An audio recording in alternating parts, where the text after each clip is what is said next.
Beaucoup de choses doivent être réorientées, mais avant tout, l'humanité a besoin de changer. La conscience d'une origine commune, d'une appartenance mutuelle et d'un avenir partagé par tous est nécessaire.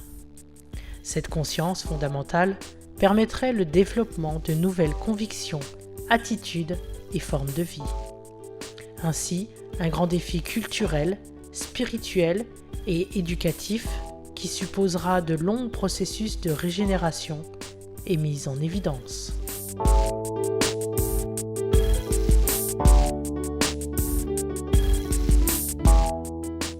Un effort de sensibilisation de la population incombe à la politique et aux diverses associations, à l'Église également.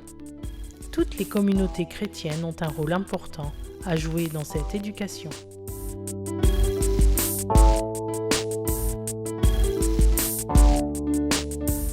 Nous vous souhaitons la bienvenue à cette conférence La spiritualité à l'école des plantes. Nous vous proposons donc une nouvelle expérience, un documentaire suivi d'un débat.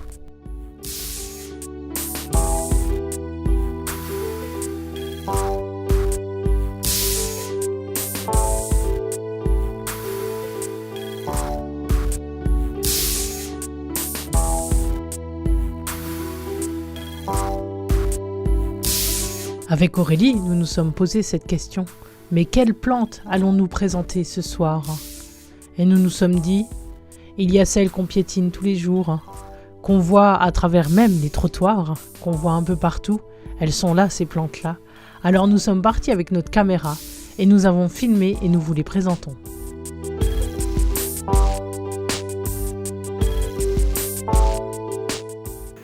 Tu vois là-bas, là ?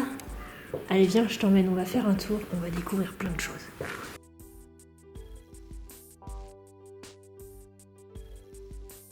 Alors tu vois, c'est pas la saison, mais j'ai encore réussi à trouver quelques feuilles d'ortie.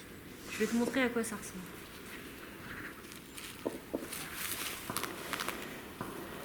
Là, ça y est, je me suis déjà piqué.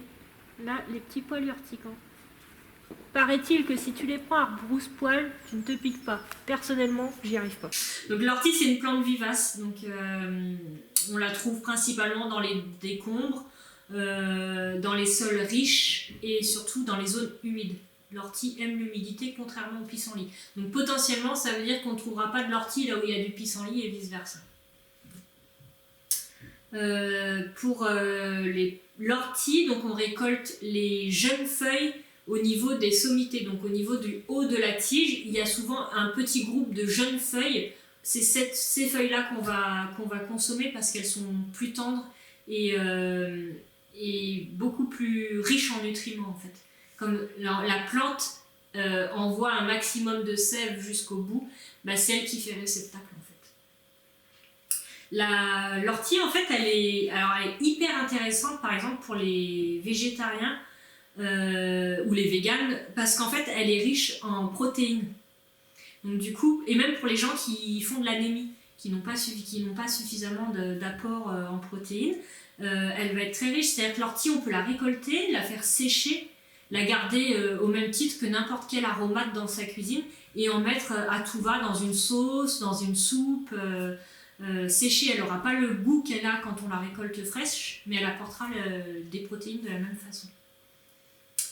Donc voilà. Et alors, autre que comestible, l'ortie sert à beaucoup de recettes, notamment à faire du purin d'ortie qui sert d'engrais dans le potager. Voilà. Du coup, je vous donne la petite recette de soupe d'ortie qui est très délicieuse. Pour ça, il nous faut 150 g de jeunes feuilles d'ortie, 150 g de pommes de terre, 30 g de beurre, une grosse échalote. Après, bouillon de légumes, volaille, poule, ce que vous voulez, ou voire même que de l'eau. Tout dépend des goûts. Si on aime un potage plus ou moins relevé, ça c'est une affaire de goût. De la crème fraîche qui est facultative également. Et après des aromates, sel, poivre, curcuma, ce qu'on veut. Donc pour tout ça, il nous faut bien nettoyer. Donc on va récolter nos orties. On les nettoie correctement à l'eau froide. Un peu de vinaigre blanc, ça retire les petites bêtes qui pourraient résider un peu entre les interstices des feuilles. On fait fondre le beurre dans une casserole, on ajoute l'échalote, on fait revenir un peu tout ça 3 à 5 minutes. On ajoute les orties, les pommes de terre coupées en tout petits dés, ce qui va accélérer la cuisson parce que sinon, si on fait cuire trop longtemps, les orties perdent de leur propriété. Donc du coup, on coupe les pommes de terre vraiment en tout petit, ça réduit le temps de cuisson. J'en étais aux pommes de terre. On fait frémir tout ça à feu doux pendant 3 à 5 minutes. On ajoute 1 litre d'eau ou de bouillon au choix. On laisse bouillonner pendant environ 15 minutes. Une fois que c'est cuit, on passe au mixeur et ensuite on ajoute vraiment ce que l'on veut, soit de la crème ou pas, du sel, du poivre, des épices.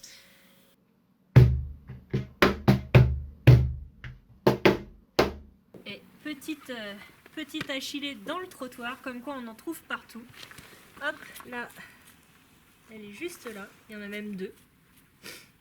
C'est une plante vivace. Ce qui veut dire qu'en fait elle se reproduit, elle ne meurt pas, c'est pas comme la plante annuelle qui est obligée de se ressemer tous les ans pour pouvoir pousser de nouveau. Là, la plante vivace repart de ses racines, c'est-à-dire que même si elle perd son feuillage pendant l'hiver, toutes les plantes vivaces ne le perdent pas forcément, mais celles qui le perdent repartent de la racine. Achillée millefeuille, on la reconnaît bien, ses feuilles sont assez caractéristiques. On a même une petite chenille voilà, qui s'est endormie éternellement à cause du froid de l'hiver, là, au pied de l'achillée. On la trouve facilement dans les friches, dans les pâturages, au bord des chemins. C'est une plante qu'on trouve jusqu'à 1000 mètres d'altitude. Donc en France, à part dans les moyennes et hautes montagnes, on en trouve partout en fait. Hop, alors cette achillée millefeuille, comment vous dire? C'est le miracle de la nature. Une plaie, pas de problème. Vous êtes en forêt, vous n'avez pas de désinfectant ou quoi que ce soit.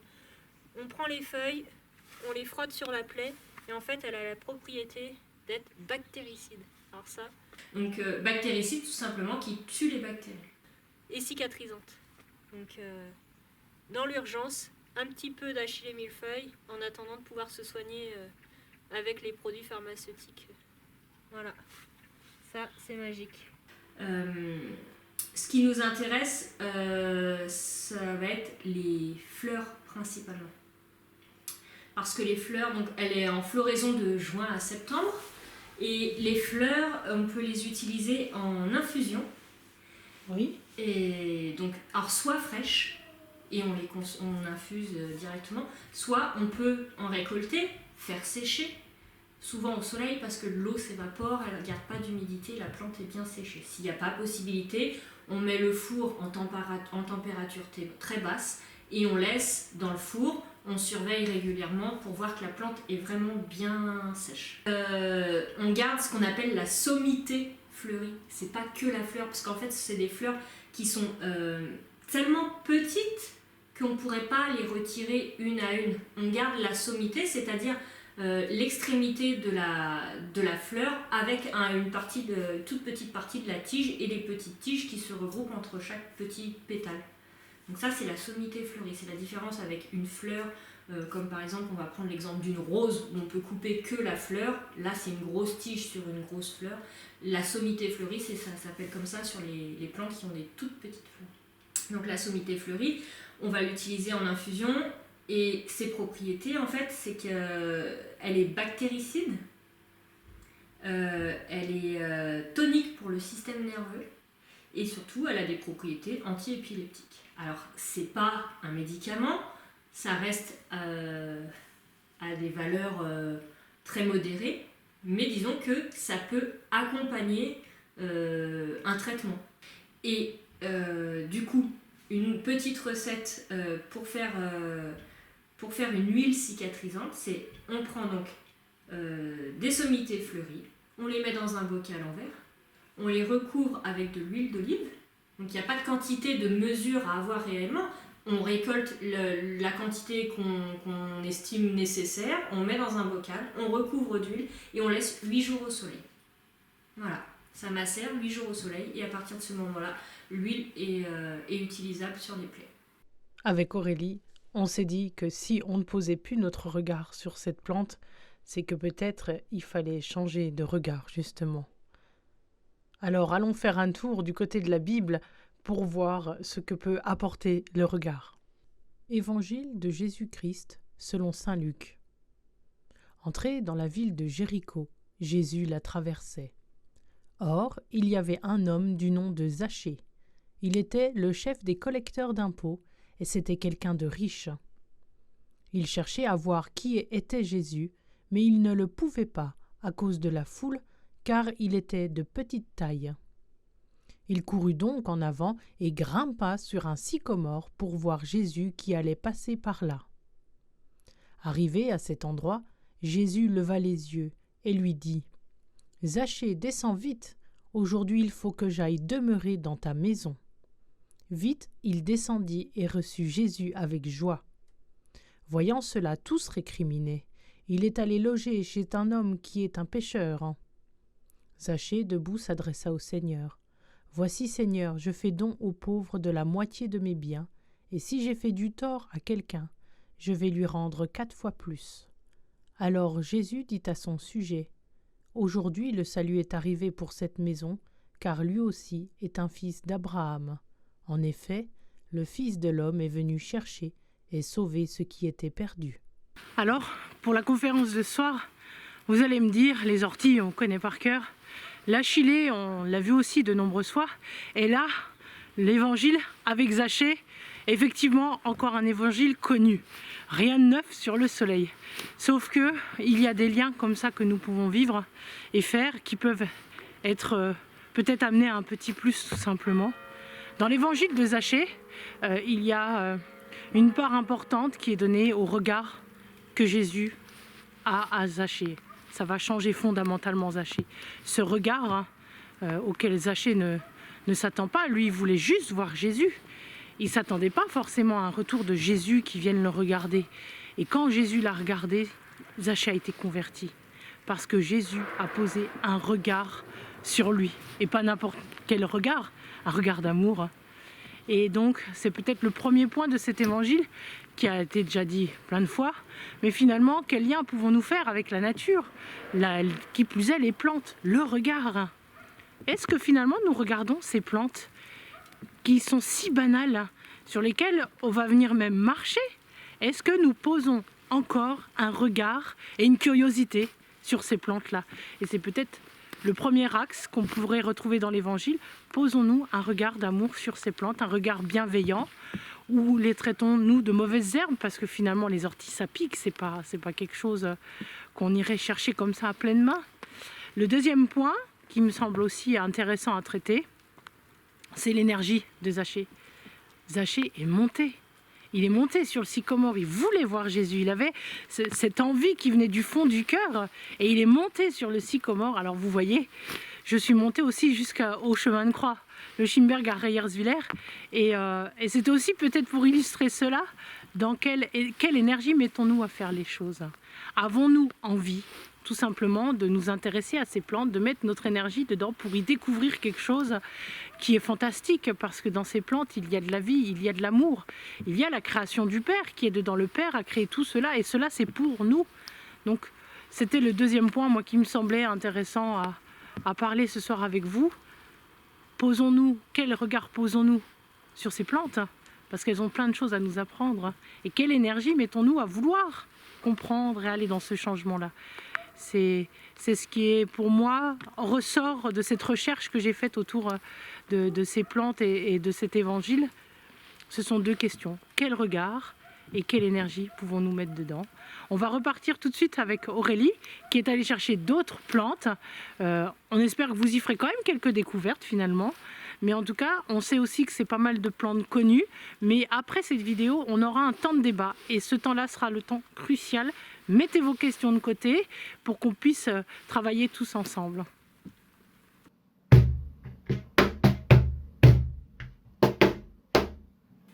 Alors, une plante auquel on ne pense pas forcément, c'est la ronce. Souvent, elle est envahissante, elle pique, elle grimpe dans nos arbustes, etc.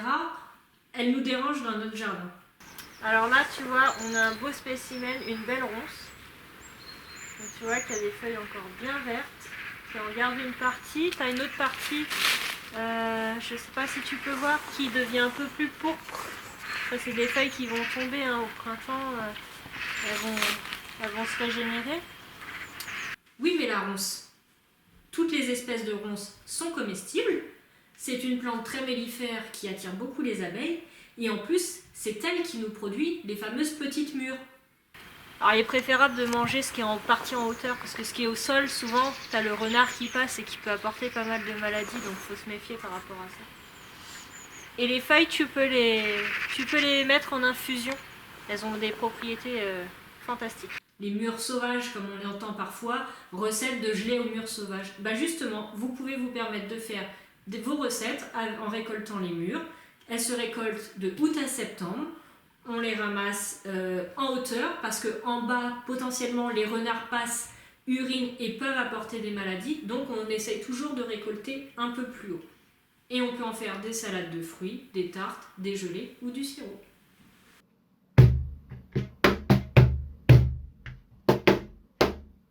Alors regardez là, hop, on a un beau plantain, hop, on le déneige un peu.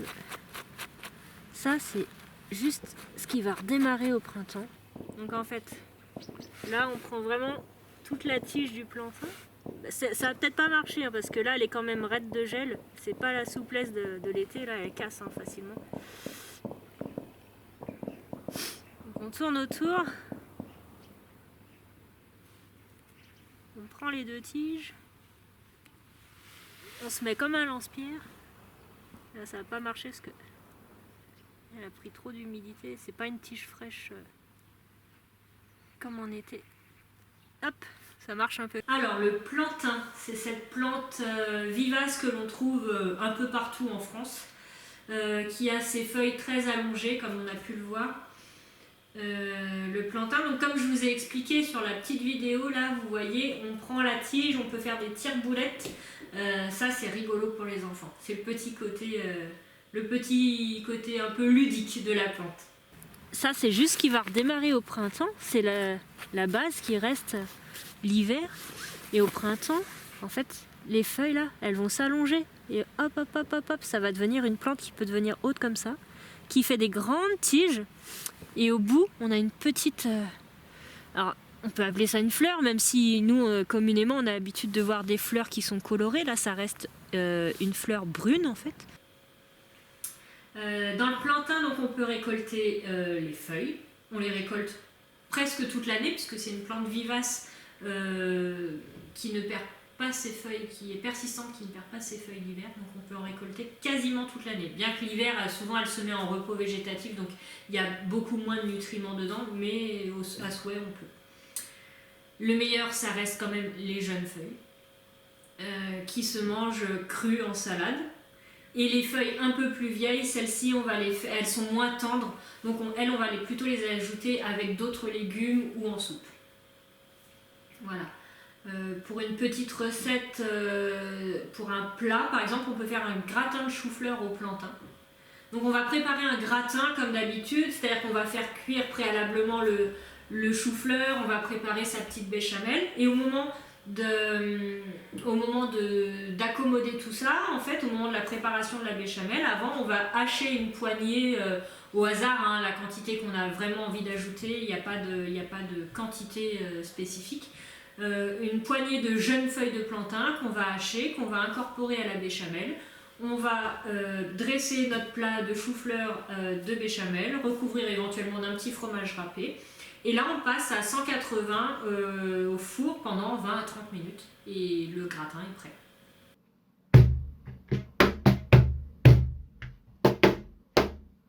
La cardamine hérissée. Cette toute petite plante qu'on trouve partout, qui est même envahissante dans nos jardins, parce qu'elle a cette petite particularité, une fois qu'elle est ce qu'on appelle montée à graines, c'est-à-dire que la fleur a fini de fleurir et que la plante a produit ses graines, si on effleure juste la tige comme ça, chloc, les graines se dispersent partout, et là on se dit, mais pourquoi j'ai fait ça? Parce que là, au lieu d'en retirer une dans le jardin, l'année prochaine on en retirera une bonne dizaine de plus. Ce répété par le nombre de plantes auxquelles on aura dispersé les graines quand même. Donc celle-ci, c'est vivace ou pas? C'est une plante annuelle. C'est une plante annuelle, d'où la particularité qui se reproduit très bien, d'où le fait de pouvoir expulser ses graines aux alentours. C'est une plante qui est parfois considérée comme invasive dans les jardins en fait. On la trouve au bord des ruisseaux, mais aussi dans les jardins. Elle aime les sols riches, en fait, bien amendés en azote, en potassium, enfin que ce soit bien régulé, et surtout les sols frais. Donc les jardins, ça a une bonne particularité, parce que même si c'est en plein soleil, les gens spontanément vont arroser leurs légumes, donc ça reste toujours un peu frais et humide. D'où le fait qu'elle soit un peu invasive au milieu des légumes. Et on la trouve jusqu'à 800 mètres d'altitude, donc quand même sur une grande partie du territoire français. Elle a une saveur un peu piquante, un peu soufrée. Donc on peut la manger en salade, mais c'est une saveur particulière, c'est-à-dire qu'on ne va pas faire une salade uniquement de cardamine, on va la mélanger, on va en faire un mesclin, en fait, on va mélanger avec d'autres jeunes pousses du moment. Et puis et ça pourra apporter une petite touche piquante, mais parce que là si on mange que de la cardamine, faut s'accrocher quand même, ou alors faut aimer ce qui est vraiment très fort. Enfin c'est piquant, pas très relevé, mais le côté soufré c'est un goût quand même particulier. Donc elle se mange en salade ou en soupe.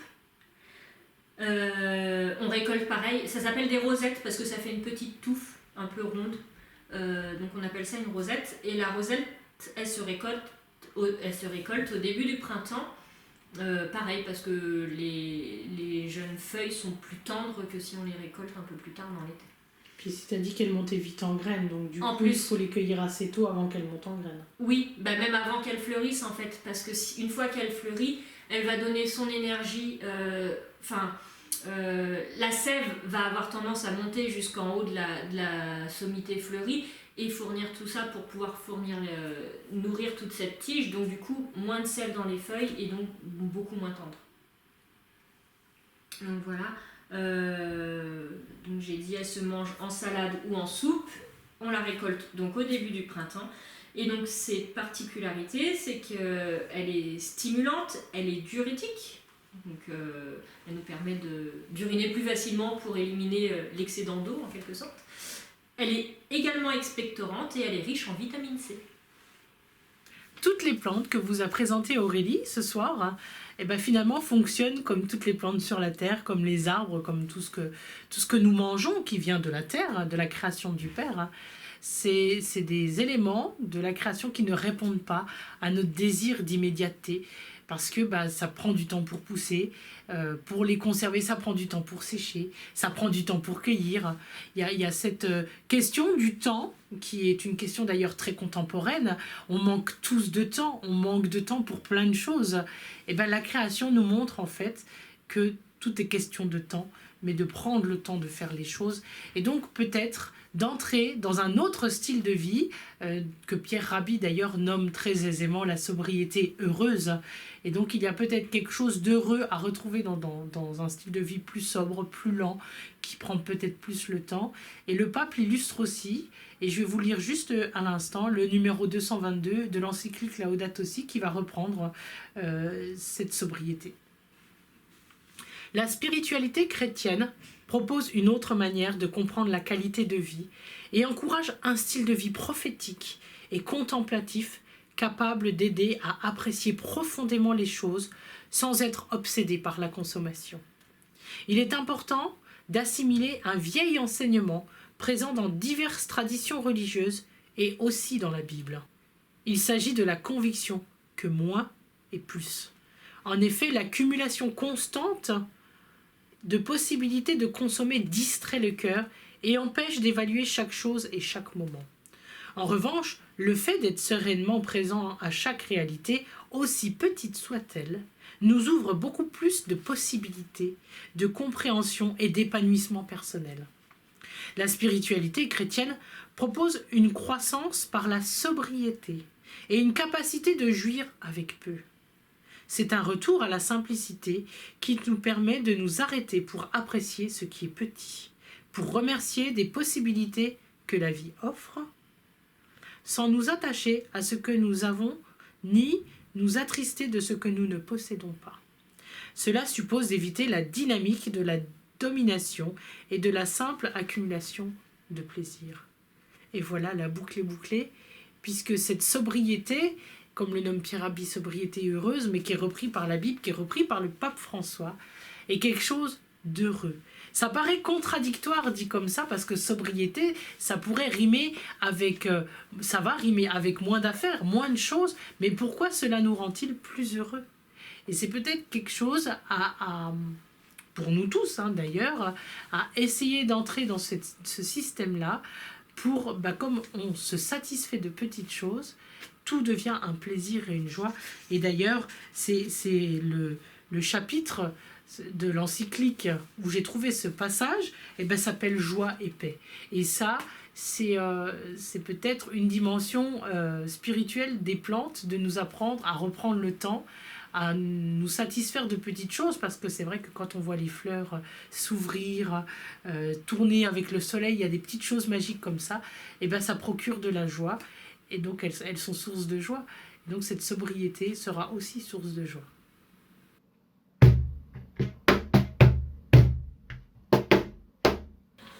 Alors, le trèfle des prés, c'est celui qui fleurit un peu rose, voire des fois un peu blanc, légèrement rosé. C'est celui qu'on trouve communément dans nos jardins, qui fait souvent des racines qui courent un peu partout et qui se repiquent. Donc c'est pour ça que c'est parfois un peu invasif et qu'on en a plein dans les jardins. C'est une plante vivace et qui est très mellifère. Donc attention l'été quand vous marchez pieds nus dans le jardin, parce que c'est une plante très rase, les fleurs sont vraiment au ras de l'herbe et les abeilles sont dedans. Donc on peut potentiellement facilement se faire piquer en marchant sur les abeilles. Tout se consomme en fait dans le trèfle, autant la fleur que la feuille. Les feuilles sont bonnes crues en salade ou même cuites en légumes. Elles ont une saveur douce assez agréable. Et les fleurs peuvent s'ajouter soit dans des salades de fruits, soit posées sur des desserts pour aussi ornementer, pour que ça ait un petit côté assez joli. Et sinon, par temps sec et chaud, les enfants souvent, ceux qui connaissent, mais parfois sont attirés spontanément par la fleur et vont sussauter un peu la fleur parce qu'en fait elle libère un nectar assez sucré et qui est comestible, donc aucun risque pour les enfants. Et sinon, petite particularité, c'est que les fleurs, on peut les faire sécher, on les hache et on les incorpore dans de la farine pour faire des gâteaux ou pour faire du pain. Ça va donner un petit goût un peu qui sort de l'ordinaire, un petit goût sucré.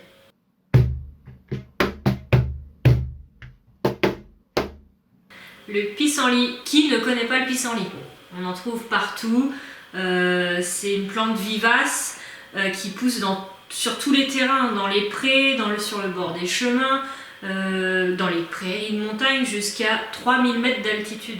Donc là, à part au sommet du Mont Blanc, on trouve du pissenlit.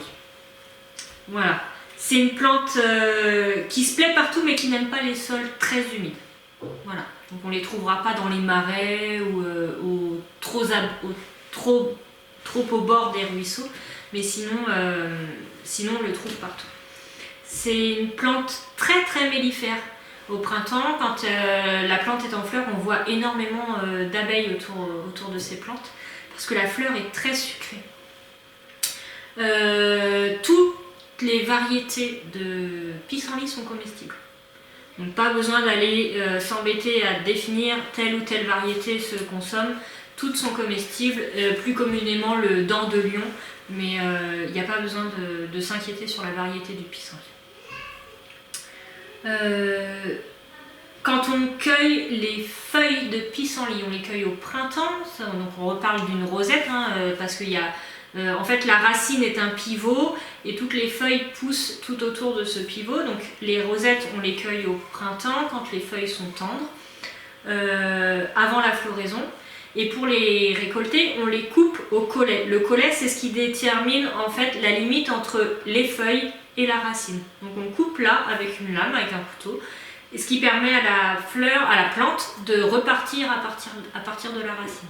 Donc elle est capable de refaire des feuilles la même année. Tout est comestible en fait dans le pissenlit. On peut manger les feuilles en salade, en soupe, on peut les faire cuire, etc. Crues ou cuites, et les fleurs également. Et oui, les fleurs se mangent, qui l'eût cru. La particularité, avant de vous donner une petite recette sympathique de pissenlit, la petite particularité du pissenlit, c'est qu'il tonifie et il régénère l'organisme. Il est riche en calcium, en fer, en sodium et en potassium. Donc la salade de pissenlit, on peut l'accommoder avec des lardons, des pommes de terre, une petite échalote, voilà, une petite salade sympathique. Elle va remplacer la scarole, la laitue, voilà, la salade commune en quelque sorte. Et la petite particularité de la fleur de pissenlit, c'est qu'on va pouvoir faire une recette qui s'appelle la cramaillotte. La cramaillotte, communément appelée miel de pissenlit. Ce qui est un faux nom puisque le miel, ce sont les abeilles qui le fabriquent. Là, c'est parce que ça a une texture et une couleur qui s'en rapprochent. Mais le vrai nom, c'est la cramaillotte. Alors, la petite recette pour faire de la cramaillotte, il va falloir 40 g de fleurs de pissenlit. Ça fait un beau volume. Ça fait un beau panier comme ça, un très gros saladier de fleurs. Parce qu'en fait, on va se servir seulement des pétales. Pas de la partie verte qui est en dessous. Parce que ça amène un goût amer. Donc là, on garde que les pétales jaunes. On les lave et on les essore. Ensuite, on prend une casserole. On met donc nos 40 g de pétales. On ajoute 500 ml d'eau. On prend une gousse de vanille qu'on fond en deux. On la gratte un peu pour récolter des petites graines dedans. On les ajoute dedans. On laisse même la gousse qui va infuser avec. Et on ajoute le jus d'un citron. Et ceux qui aiment, ils peuvent rajouter un peu de zeste. Alors si vous rajoutez du zeste, prenez un citron bio parce que sinon les citrons sont tellement traités que vous allez mettre plus de produits dans votre préparation qu'autre chose. Donc voilà, donc je résume, donc 40 g de pétales de fleurs de pissenlit, 500 ml d'eau, un citron, une gousse de vanille pour le moment, pour pouvoir passer à la cuisson. Donc là, on porte à ébullition. Une fois que ça bout, on laisse bouillir à feu doux pendant environ 10 minutes. Ensuite, on filtre avec un tamis, une étamine, un linge très fin ou même un filtre à café. Voilà ce que vous avez sous la main. Et avec le jus qu'on a obtenu, on ajoute 130 g de sucre. Ensuite, on porte de nouveau à ébullition, on laisse à feu doux pendant 5 minutes bouillonner tranquillement. On saupoudre 2 g d'agar-agar, on reporte à ébullition 3 minutes et là on peut verser dans notre pot à confiture. Et le même principe qu'une confiture, on verse, on ferme, on retourne, on laisse refroidir.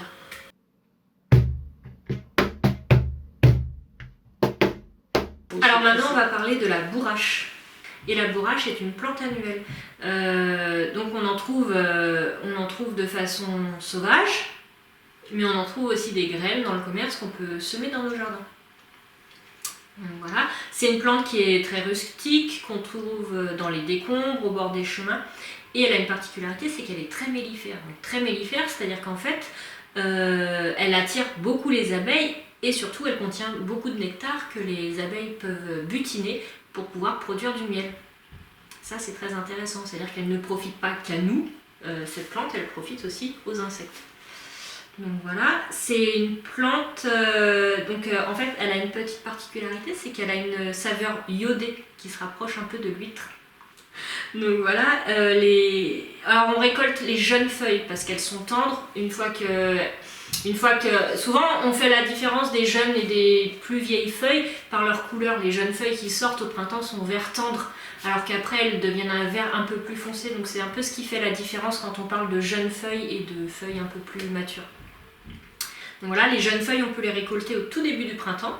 Alors quand on récolte, si on veut préserver la plante pour pouvoir en bénéficier tout au long de sa pousse, donc tout au long de l'été pour la bourrache, on ne coupe pas toutes les feuilles sur une plante, on va en prendre une ou deux sur chaque plante, c'est ce qui permet de préserver la plante. Si on coupe toutes les feuilles, elle n'a plus de quoi absorber la lumière, elle fait plus de photosynthèse et donc elle meurt. Donc voilà, il faut savoir aussi quand on récolte, il faut savoir préserver les plantes qui nous servent, qui nous sont utiles. Donc les jeunes feuilles, on les récolte au début du printemps et les fleurs aux environs du mois de mai. Alors, toujours la majorité des choses qu'on va faire, ça va être soit des salades, soit des infusions. Là, on repart sur des infusions. Donc on peut faire infuser et des feuilles et des fleurs ensemble. Et donc les propriétés, ça va être cette infusion va être expectorante, donc ça va nous faire, quand on est encombré, ça va nous permettre d'évacuer ce qui nous encombre, et également antitussive. Voilà, donc double effet, on évacue et en même temps on apaise et on évite la toux. Et c'est une plante qui est riche en vitamines A, B1 et B2. Donc après, je vous laisse vous renseigner sur les différentes propriétés de ces vitamines-là.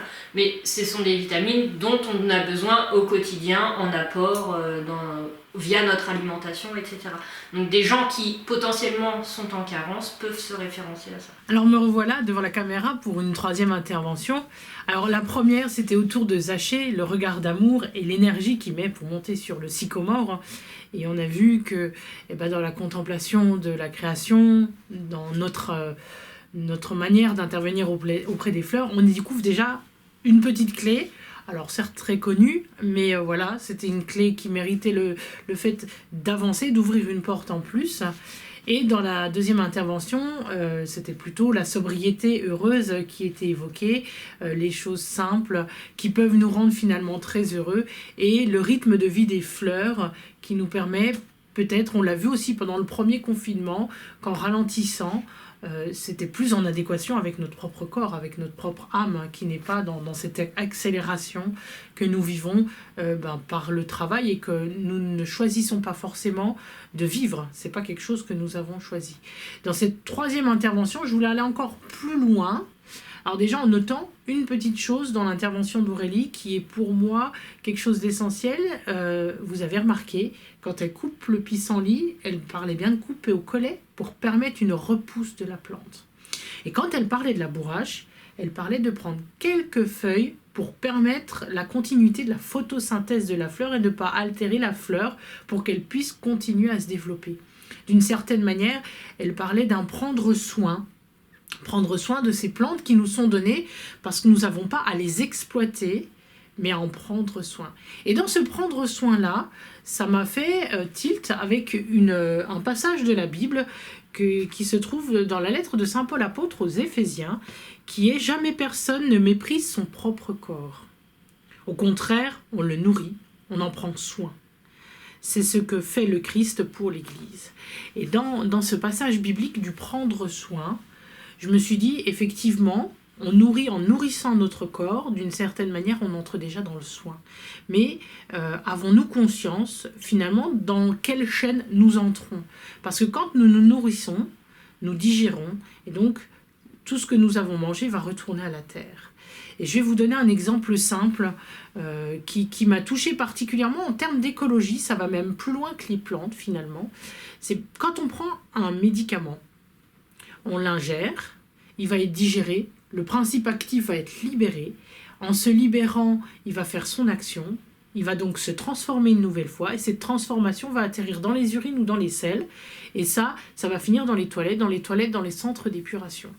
Et dans les centres d'épuration, on n'a pas forcément tous les moyens technologiques pour retraiter cette eau, et donc c'est libéré après dans les rivières. Et il faut savoir que 97% de nos rivières sont polluées. 97%, et c'est encore un chiffre qui date de 2012 ou 2013. Maintenant, nous sommes en 2021. Vous voyez l'espace-temps entre les deux qui s'est passé. C'est dire ô combien prendre soin de son corps dans ce que nous mangeons et dans ce que nous ingurgitons va être essentiel pour la création, parce que nous rejetons dans la création ce que notre corps n'a plus besoin. Et donc, ça fait comme une espèce de boucle. Alors je sais, comme ça paraît idyllique. Quand on a mal à la tête, c'est difficile de se passer d'aller prendre un Doliprane pour continuer sa journée pour travailler. Quand on a un cancer, on ne va pas pouvoir se passer de la chimiothérapie. Et il y a des choses qu'on ne pourra pas faire. Ça, c'est sans aucun... Je ne viendrai pas sur ce constat-là. Mais c'est peut-être avoir conscience que dans ce que nous ingurgitons, tout termine à la terre, et donc ça peut permettre pour certaines petites choses justement de passer tout doucement sur les plantes. En tout cas, ça peut être on va dire, un écrou, un axe qui nous permet, avec cette prise de conscience, de réussir à avoir un petit changement dans notre vie, changement qu'on a déjà vu tout à l'heure.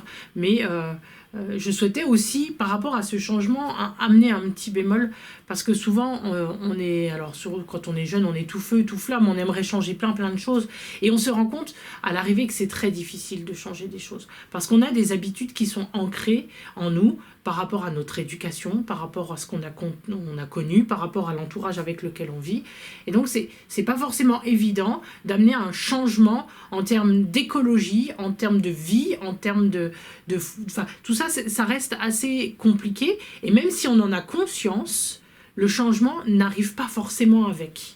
Ça, c'est un constat flagrant et c'est difficile de se dire on a compris les mécanismes qu'il faudrait faire pour aller bien, mais on n'arrive pas à changer.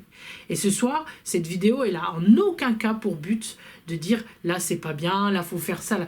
C'est juste une découverte, un lot de plantes qui sont très facilement cueillables, qui sont très facilement à portée de main, avec lesquelles on pourrait tout doucement peut-être changer quelques petites choses dans notre alimentation, en tout cas prendre le temps de faire ce petit pas-là, pour pouvoir faire un pas après l'autre et pour pouvoir entrer dans une démarche où, en prenant soin de soi, on va prendre soin de la création, en prenant soin de la création, on prend soin de soi, et rentrer dans un cercle vertueux qui est bon pour l'homme. Et qui est très bon parce que le Créateur l'a voulu ainsi. Voilà. Donc je vais m'arrêter là pour cette intervention-là. On va retourner avec les fleurs, parce qu'elle nous a encore préparé quelques fleurs, Aurélie. Et puis à la fin, n'hésitez pas à noter des questions, à noter des suggestions, à noter des petites choses qui vont nous permettre d'entrer en débat. Ça serait très très intéressant parce que, en fait, construire une maison, chacun a sa pierre à y mettre. Et c'est aussi ça le but de ces conférences-là. À tout à l'heure.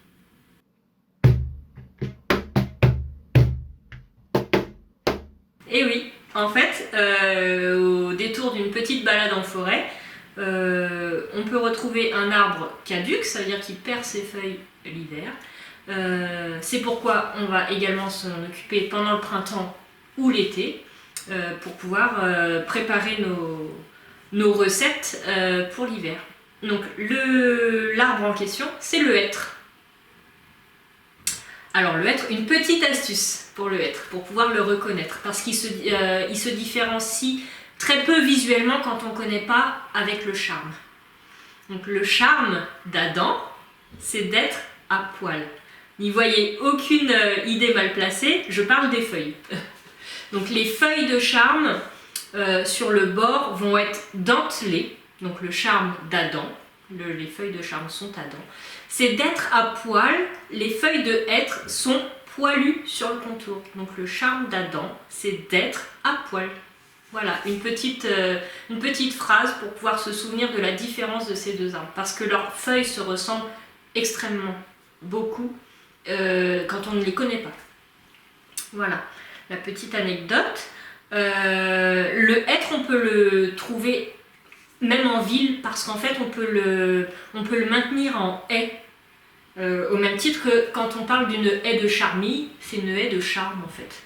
Voilà, on n'a pas de nom spécifique pour la haie de hêtre, mais on peut le contenir en haie ou on peut le laisser se développer en arbre. Donc on le retrouve en ville et en forêt. La petite particularité du hêtre, c'est que ce sont ces fruits qui s'appellent des faines qui vont être comestibles, c'est-à-dire que ça va former des petites bogues épineuses qui contiennent 4 graines, et ces 4 graines sont recouvertes d'une enveloppe brune très fine, un peu comme les châtaignes. Il y a une bogue qui est épineuse, à l'intérieur vous retrouvez vos châtaignes qui contiennent une peau épaisse et une peau plus fine. Un peu la faine du hêtre, ça va être le même principe. Donc on récolte les faines à l'automne, et puis elles ont un petit goût qui se rapproche de la noisette. Donc c'est plutôt intéressant. Ce sont des... Alors la petite particularité de ces fruits, c'est qu'ils sont riches en potassium et ils favorisent l'expulsion de calculs rénaux. Voilà. Petite particularité supplémentaire. On a eu beaucoup de plantes plus axées sur les bronches. On vise un peu plus les reins Ça peut aider, voilà, des gens qui ont des calculs rénaux, qui ont besoin de les évacuer, voilà. Les fruits de hêtre favorisent cette expulsion. Donc pour pouvoir consommer les graines, il y a une petite manipulation à faire, c'est-à-dire qu'on va les récolter, on va les nettoyer, les essuyer et les mettre dans un plat au four et les griller en fait légèrement pour que la petite peau fine puisse être retirée facilement. Et une fois que cette peau est retirée, eh ben on peut consommer les fruits, au même titre que des noisettes, des amandes, des noix, voilà, petits fruits. Et une autre particularité, c'est-à-dire que là on va pouvoir récolter les feuilles, les faire en infusion, et là c'est un tout autre registre, c'est-à-dire que cette infusion va limiter le développement des angines, des aphtes ou des diarrhées.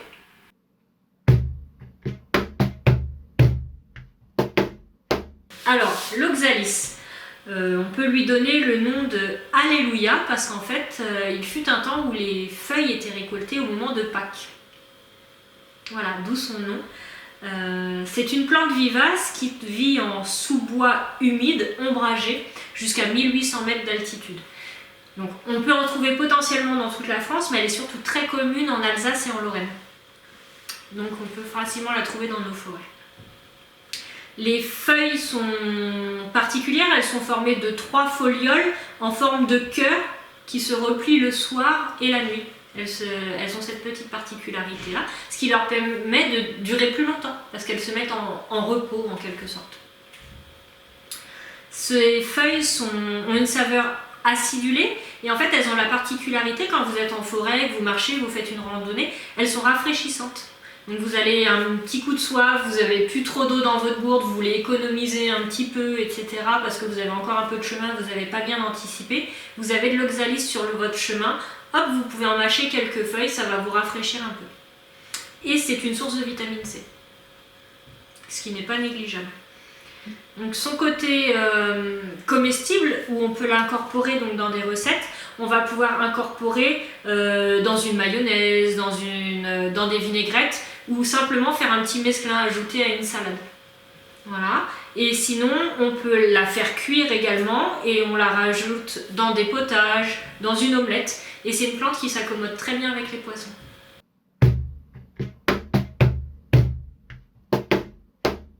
Alors le lierre, c'est une liane. C'est ni une plante annuelle ni vivace, c'est une liane qui est spéciale parce que en fait, dans les feuilles de lierre, il y a de la saponine. Qu'est-ce que la saponine?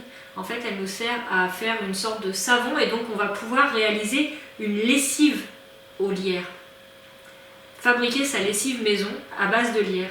C'est tout simple, il faut 50 feuilles de lierre, vert foncé. On ne les prend pas au printemps quand elles sont vert clair parce qu'elles contiennent beaucoup moins de saponine. Donc on prend des feuilles vertes foncées, 1 litre d'eau, une casserole avec un couvercle, un filtre, un chinois, une étamine, ce qu'on a sous la main, une bouteille d'1 litre et des gants. On cueille les feuilles, on les lave à l'eau claire, avec des gants, on froisse les feuilles pour libérer la saponine contenue dans les cellules des feuilles. On met les feuilles dans la casserole, on verse 1 litre d'eau, on porte à ébullition.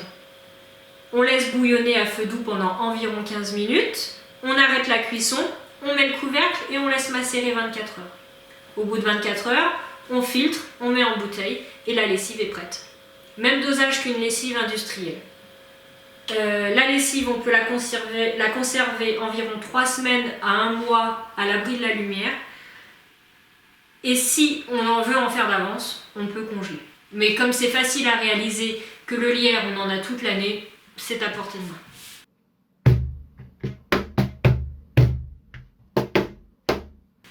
Le souci des champs, c'est une plante annuelle donc qui va se ressemer spontanément à partir de ses graines. On la trouve dans les friches, dans les bords de chemin et on peut en semer quelques fois dans nos jardins. Les fleurs se récoltent d'avril à juin. En fait, on connaît le souci sous un autre nom, souvent c'est le calendula. Le calendula, ça a des propriétés bienfaisantes pour la peau. Alors, une recette, on récolte des fleurs de souci, On les met dans un bocal en verre, on les recouvre d'huile de sésame et on les laisse macérer pendant 7 jours au soleil. Et avec ça, on régénère notre peau. Voilà.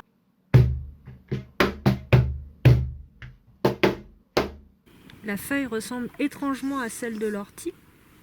À s'y méprendre, hein, je veux dire, c'est dentelé de la même façon, la forme est quasi similaire.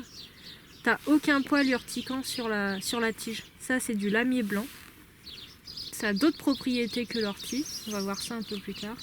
Tous les lamiers sont comestibles, aussi bien les blancs, les jaunes, les pourpres. Donc pas d'inquiétude. Ça a une saveur un peu astringente, c'est-à-dire que ça va, un peu comme le citron, ça va nous resserrer un peu les papilles alors pas aussi forte que le citron, mais ça va nous resserrer un petit peu les papilles. Les sommités fleuries, si on les fait en infusion, elles sont recommandées principalement pour les femmes. Contre les pertes blanches, les hémorragies utérines et les troubles de la menstruation. Voilà, donc pour vous mesdames, c'est vraiment une plante très intéressante. Et sinon, en dehors de ces caractéristiques un peu médicinales, elles ont un goût assez sympathique et on peut les incorporer, les jeunes feuilles, dans un potage par exemple.